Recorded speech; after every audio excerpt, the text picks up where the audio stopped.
Red Dead Redemption 2 is the best game ever made. It's literally a cinematic masterpiece. From the astonishing scenery to the amazing characters, all the way to the magnificent story. If you're unfamiliar with Red Dead 2, this is author also the realest nigga I know. And this is his gang who is currently evading the police more than me when I get caught peeping in a women's bathroom with an extra large overcoat on.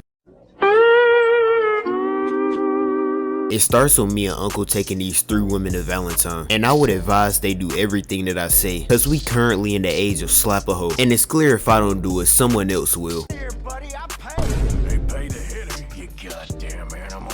Yeah, that brother's starving. As we were leaving Valentine, someone who seen us commit one of our past crimes threatened to rat us out. Like snitching on someone you know is a killer is just as good of a idea as dating a Hello Kitty girl. Hello Kitty girls are literally brewed in the deepest parts of hell. Whatever you do, stay away from Hello Kitty girls. I finally caught up to the rat, and I was gave a choice to either let him live or perish. So I let him live, which isn't the best idea when your bounty can literally make someone rich for the rest of their life, which more than likely won't be long for a magnitude of reasons, especially if you're black.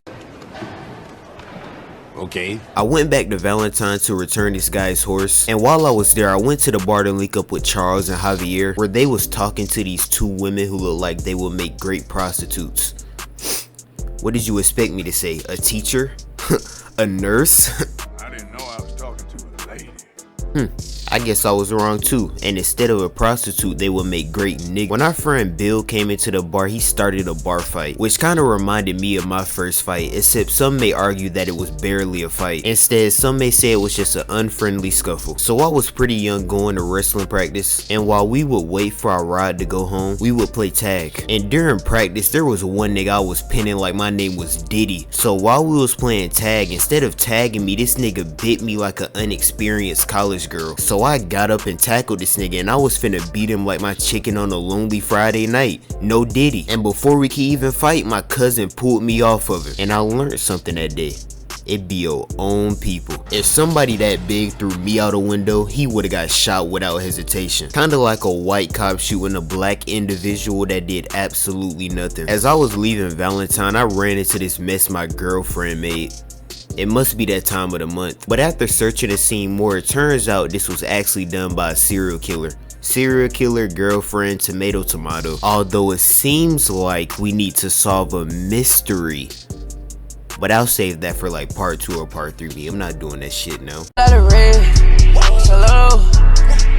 Hello. As I was making my way back to camp, I ran into this homeless veteran who hugged me without consent. Like, buddy, I'm lonelier than a girl with strict parents, but you don't see me hugging random people. Well, not guys at least. I made it back to camp and Hosea asked me to go hunting. And since I'm from the south and said hunting the way I did, I gladly accepted his offer. Besides, what's better than southern hunting? Other than gay porn. Before we actually started hunting, I got a new horse and named her Paley, which just so happened to be the same name my mom would have named me if I was a girl. And I always wonder what my life would be like if I was a girl. Like, I'm sure I would have more work choices, which is OnlyFans, but instead I'm a 17-year-old male stressing over which YouTube video is gonna be the one with the extremely large cockpit worker dream. Me and Hosea are searching for this legendary bear, and after searching for a while, Hosea ran into the bear that did him the same way pit bulls do little children. But I ain't like the way that bear tried me, so This nigga gonna die. say hello to my little friend. I was making my way to my next mission until I ran into this guy who got attacked by a wolf. Now, although I'm sure this hurt him, but this doesn't even compare to the pain that a Hello Kitty girl can cause. They honestly need to drop Mustache Man 2, but instead make him a Hello Kitty girl. And even then, that still won't make them look bad enough. I made it to my next mission, but before I start, I pet dog. Who's a good dog? Who's a good Now, I'm supposed to bring Reverend Swanson back to camp, cause he's been gone for a while. That last part never happened, okay? But since I mentioned that he was a reverend, of course he was gambling right before he blacked out and ran away from being too drunk. So not only is a drunk man on the loose, the drunk man is a reverend. Be sure to keep your children inside. especially your young boys. When I found Swanson, I saved him from being hit by a train. Swanson. He's got a funny name. Although I think I should have let it happen. I could have done the world a favor. And if not the world, at least little boys. When I took Swanson back to camp, Dutch is like, Arthur, you're like a son to me, but compared to Micah, you're the middle child. Now go save my favorite. I would show you the cutscene, but the file got corrupted. But it happened though, it happened. So I made my way to Strawberry where I saved Micah, and I really don't see what Dutch sees in this nigga. Like as soon as I broke him out of jail, he made me shoot up the whole town.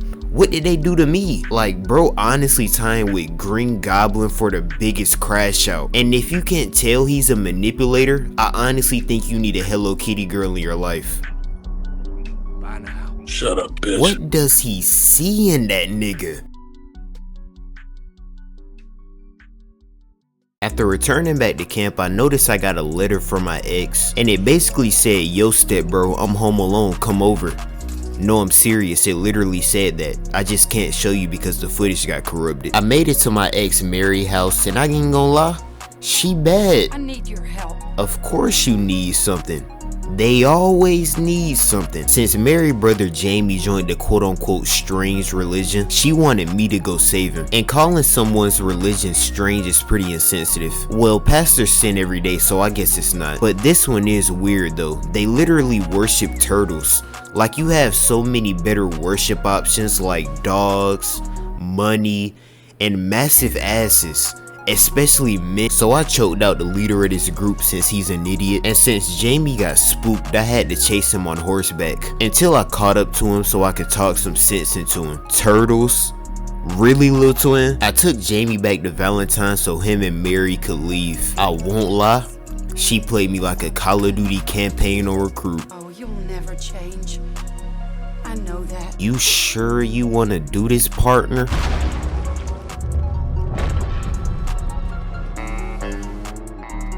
Homie, I literally just spared your life, and this how you repaid me? Really? I decided to go to the general store to get me some new clothes so I could have that early 2000 Bieber effect, so I could have all the girls and forget about Mary. But instead, I'm so lonely I'm actually meeting up with the mills near me. I link with the bros, and it turns out one of the bros is Scottish. Now y'all may not know how I feel about the Scottish, but just in case you don't, if they have a Scottish accent, they're either a bitch or they are mentally insane. There is no in between. Yo, you're gonna sleep with your chest open if you ain't careful, boy. I love you, Morgan. It turns out that we actually going to rob a train like the outlaws that we are. So when night came, we made our move.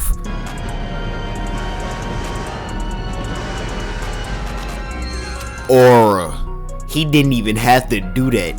He just had to show these swines who the real MC was. After robbing a train and every passenger aboard, we nearly got caught by the police, so we hopped on our horses and we hightailed to safety. You remember when I said we were laying low? What happened to that? We just robbed a train. A new day came and me and John met up with Dutch at a bar. And since we have more enemies than a man in a room full of sexist women right advocates, we got in a shootout. What happened to laying low, huh?